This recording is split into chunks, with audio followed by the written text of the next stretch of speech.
for you to question. Ay, ano kanya-kanyang style na sa pagsasalita yun, hindi naman po ako sensitive eh.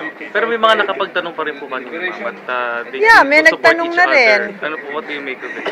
Well, alam mo, I've answered, if I'm not mistaken, all of those questions already. So, bagamat endurance athlete ako, pagod na rin ako. Hindi naman. As I said, karapatan naman po nila magtanong. Ang request ko lang po, yung reasonableness. Kung naipasa naman natin yung ibang batas, nakakabuti sa ibang tao, bakit yung batas na nakakabuti sa mga ina, eh hindi natin mabigyan ng pansin? It's a gender issue. With all humility, napag-aralan ko na po to sa ibang bansa, lagi hong ganitong tugtugin. Karamihan lalaki ang humahad lang sa mga programang ganito dahil hindi nila naiintindihan.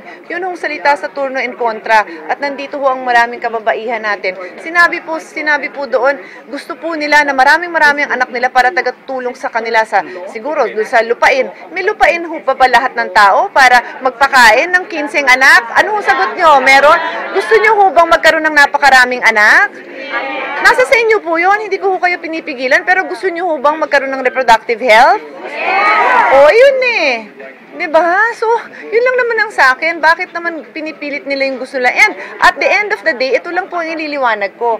Pag pumasang reproductive health, wala ho tayong pinipilit. So, si Aling Maria, pwede magkaroon ng 10 anak. Kung gusto niya maging irresponsable, sa awa ng Diyos, magiging irresponsable siya, ang magdudusa anak niya kasi hindi ko pwedeng pakialaman yon. Hindi ko pa siya pwedeng saksakan ng IUD o ng kung ano man.